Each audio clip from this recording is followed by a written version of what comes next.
When you think about the most expensive thing you could ever own, your mind probably jumps to a luxury car, a sprawling house, or maybe a rare watch. But the truth is, the most costly possession isn't something you can park in your driveway or wear on your wrist. It's a closed mind. A closed mind quietly drains your life of its richest treasures. It costs you friendships you never make, ideas you never hear, and a world of experiences you never even realize you're missing. We often think we're protecting ourselves by shutting out the unfamiliar, by sticking to what we know. But in reality, every time we close a door to something new, we make our world just a little bit smaller, a little less vibrant. Why do we tense up or pull away when we meet someone who's different, or when we hear an idea that challenges us? It's not because we're bad people, it's because we're human, wired to seek comfort in the familiar, to find safety in what we already know. That instinct once kept us safe from real dangers, like wild animals lurking in the dark. But today it can make us fear new ideas, new people, and new experiences that could actually enrich our lives.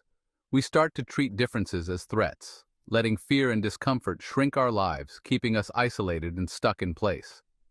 But here's the secret. You don't have to listen to that fear. You can notice it, acknowledge it, and then choose to move past it. You can choose curiosity over caution, questions over judgment, and openness over certainty. Every time you do, you invite growth and connection into your life. Admitting you don't know everything isn't a weakness. It's the key to opening your mind and letting new possibilities in. The world outside your comfort zone is bigger, richer, and more beautiful than you can imagine. All you have to do is open the door. Your brain is brilliant, and at the same time a little bit lazy. It's designed to save energy, so it takes mental shortcuts whenever it can, helping you make quick decisions without even realizing it. It sorts everything you experience into neat little boxes: good, bad, safe, dangerous, almost instantly. This automatic sorting helps you navigate the world quickly, but it's not always accurate. For example, this shortcut is great when you need to avoid a hot stove or cross a busy street. But when it comes to people, these snap judgments can lead us astray. We label others based on tiny details, how they look, speak, or dress, and then our brains search for evidence to prove we're right. This is called confirmation bias, and it's a powerful force. That's how prejudice begins. A lazy assumption, fueled by fear or misunderstanding, slowly growing into something much bigger, sometimes even into hate or division. But here's the good news. You're not stuck on autopilot forever. You can choose to pause, reflect, and question your first impressions. Socrates once said, "The only true wisdom is in knowing you know nothing." Admitting you don't have all the answers is the first step to real understanding. When you acknowledge what you don't know, you start to really listen and pay attention. You become curious, open to learning, and willing to see things differently. Suddenly, you see the person in front of you, not just the box your brain tried to put them in. You notice their story, their individuality, their humanity. It takes effort and intention to break free from mental shortcuts, but it's the only way to truly see the world as it really is, in all its complexity and beauty.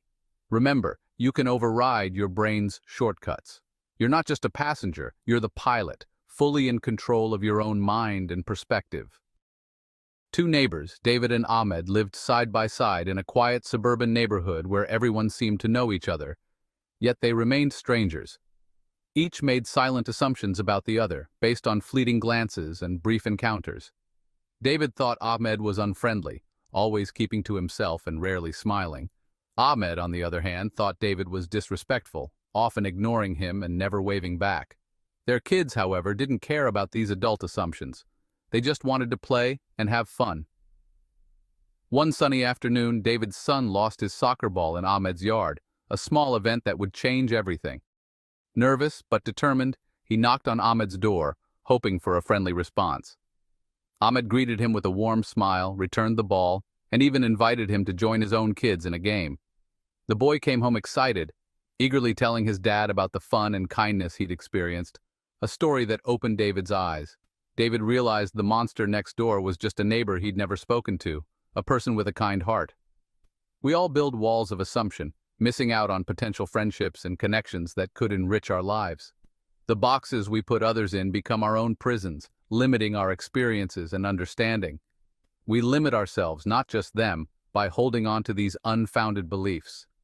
Sometimes, all it takes is a simple act, a child's game, or a friendly gesture, to break down those walls and build bridges. Don't let assumptions steal your chance at connection. Open your heart and mind to the possibilities around you. Let's make this personal. Think of someone you dislike, a politician, a coworker, a relative. Hold that feeling. Now ask, how much do you really know about their life? Not their opinions, but their story, their fears, hopes, and dreams. Most of us judge based on a single story, not the whole person. The Qur'an warns, avoid negative assumptions. Some are sinful. Assumptions are just stories we tell ourselves when we're too scared to learn the truth. What if your story about them is wrong or just incomplete? Replace certainty with curiosity. The antidote to hate isn't agreement, it's understanding. When you know someone's story, hate dissolves even if you still disagree. Remember David and Ahmed. A wall of ignorance fell with a single conversation. Fear of the unknown is strong, but it crumbles when you ask, tell me your story. Hate is a failure of imagination, a refusal to see another's perspective. We all get stuck in echo chambers, but we can choose to be braver. Maya Angelou said, in diversity there is beauty and strength. This week, talk to someone you don't understand. Don't argue, just listen. Replace your assumptions with their story. Start a conversation. See what happens. This is Bilal, Abyssinia. If this message stirred something in you, share it. Let's replace division with dialogue, one heart at a time. And always remember, when you choose to understand, you choose to love more, fear less, and rise higher. And check out this video right here. It'll take your journey even further. Thank you for watching. See you next time. Peace and blessings.